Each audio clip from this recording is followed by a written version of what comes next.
Hi everyone, it's Mari here for Honeybee Stamps. I'm going to be using the gorgeous Lovely Layers April Showers die set today for my project. This is a really large die set that allows you to create some really adorable die cuts for your different projects. I've die cut these pieces all out of white cardstock and I have them placed on my Picket Fence Studio grip mat. This is a really large mat that allows me to put all of these different die cuts out at one time, which is really handy.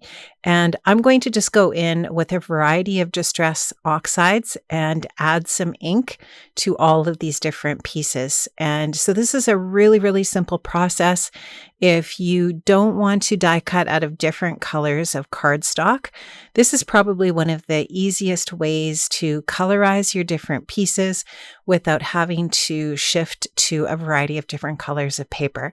And so I wanted my really sweet little boots here to be a combination of yellows and oranges. And what I really love about using the ink blending for the different die cuts is that you can achieve the light and dark levels really easily. And I think you do have a little bit more control over your color. And so that aspect of the ink blending on the die cuts is definitely my favorite. Now, between each of the different colors, I'm just going to go ahead and clean the grip mat just with a little bit of baby wipe. And then I'll just continue the process with all of the other pieces. Now, I did really use the guide that Honeybee provides for layering these together for the inspiration for my color choices today. So my little boots are yellow, and then I wanted to go with a teal for the umbrella. Now with the base for the umbrella, instead of starting with the lighter color, I started with the darkest. And then these two layering pieces that are going to go over top are going to be a little bit lighter to just allow that look of the back layer being darker, like in the shadow. And so that's how I achieved that. And after I've just colorized each of these, I'll just lift them off of the grip mat with my tweezers, and then I'll just color clean in between the colors. So now just going into some of the florals. This one has a green base for the foliage there, and then I'll just use a combination of oranges and yellows for the layering pieces that go over top.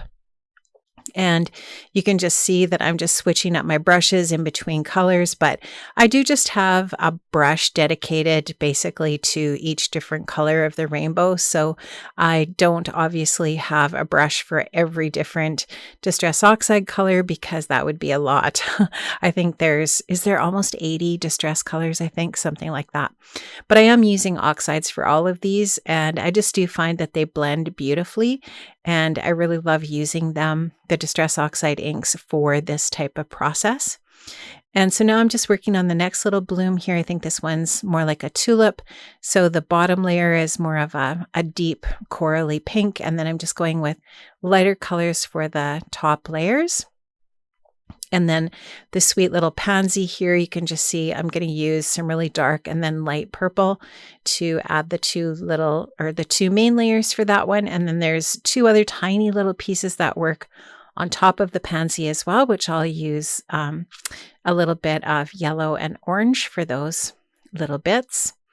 And that's going to finish off that sweet little pansy as well. So you could definitely use all of these die cuts here for other projects as well, not just the April shower sets. You could use this little bird with some of your other lovely layers, or any other projects that you're working on with Honeybee. So you can definitely mix and match these lovely layers together.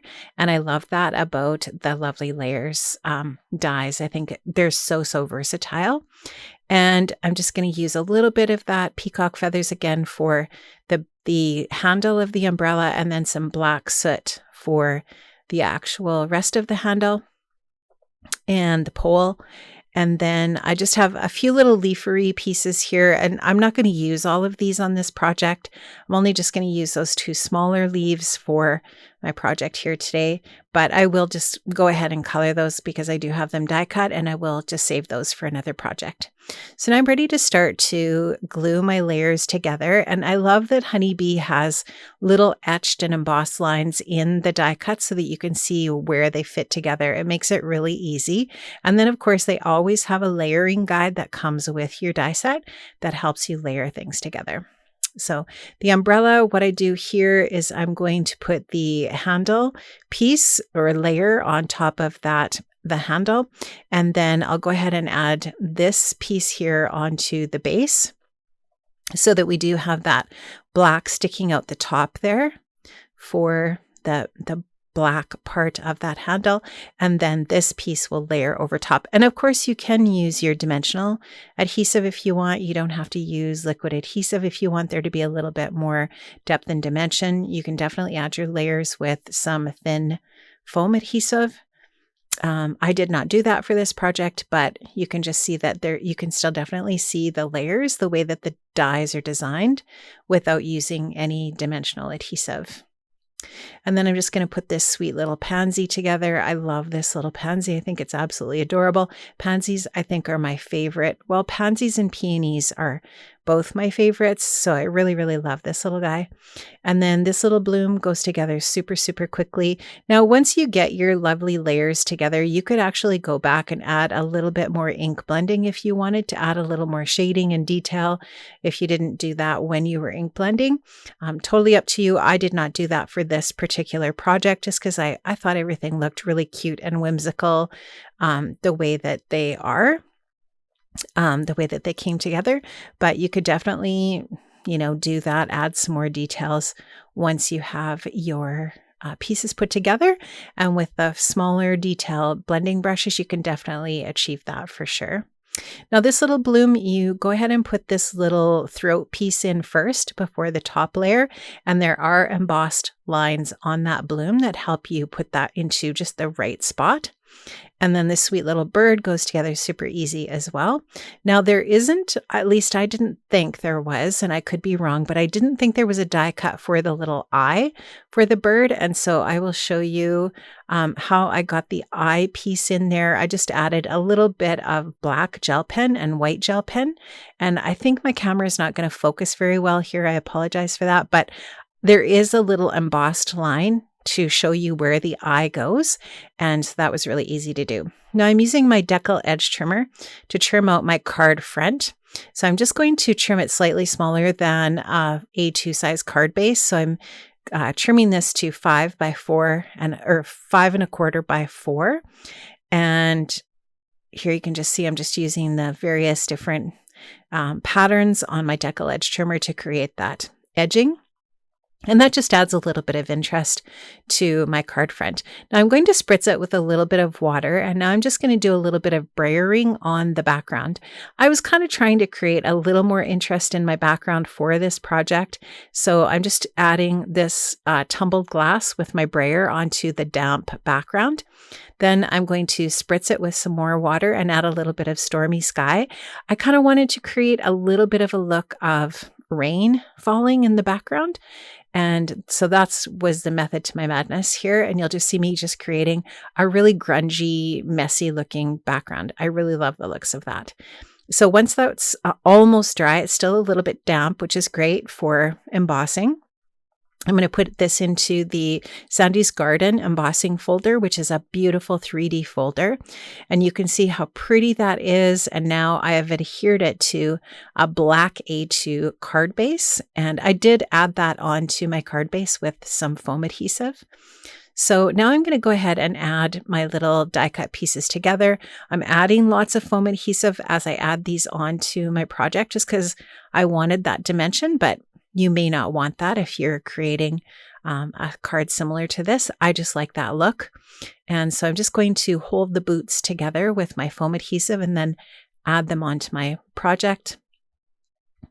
I love this umbrella. I think it's adorable. I think there's so many fun things that you can do with this. I know one of the projects that I've seen from the team was by Ilda. If you haven't seen that, or if you don't follow Ilda on Instagram, I'm sure you do, but you should definitely check out Ilda. She has beautiful card designs, and she did a really, really cool card with the umbrella die. So you have to check that out. But the team has come up with some really fun, different ways to use this die set as well. So make sure you follow Honeybee Stamps too in social media so that you can see all of the different inspiration for these projects. And of course, check out the website because Honeybee does a really great job of updating images on the website so you can see different inspiration with these different dyes. So that is the general design for this project. Now I'm going to add some details. I did spritz my whole card with some clear shimmer spritz, and now I'm just adding some white splatter. And then I'll be ready to add my sentiment. So I just find that this adds a really nice cohesive element to the project. It just kind of brings everything together. And I love that, just that little bit of texture and detail and interest that splatter adds. Now, this is the Blessings of Spring sentiment set and coordinating die. This is a beautiful set. If you have not checked it out, make sure that you do. It's really lovely. So I used one of the sentiments from that set. I stamped it out and die cut it with a coordinating die and got that ready to go. And I've got just a little bit of foam adhesive on the back of that. I'm going to go ahead and add that on with my Honeybee tweezers. Now I'm also going to use the ornate card stand. I die cut that out of white cardstock. I love how this folds up perfectly and fits into an A2 size envelope so that you can send this to your recipient and then they can use this to display their project. Friends, I have included everything in the description box below that I've used today for my card. Those are links to the different products in the Honeybee shop if you'd like to purchase any of these different items that I've shown you today. I hope you have an amazing day, and I think that it's your time to blossom. Have a wonderful day, and I'll see you next week. Bye-bye.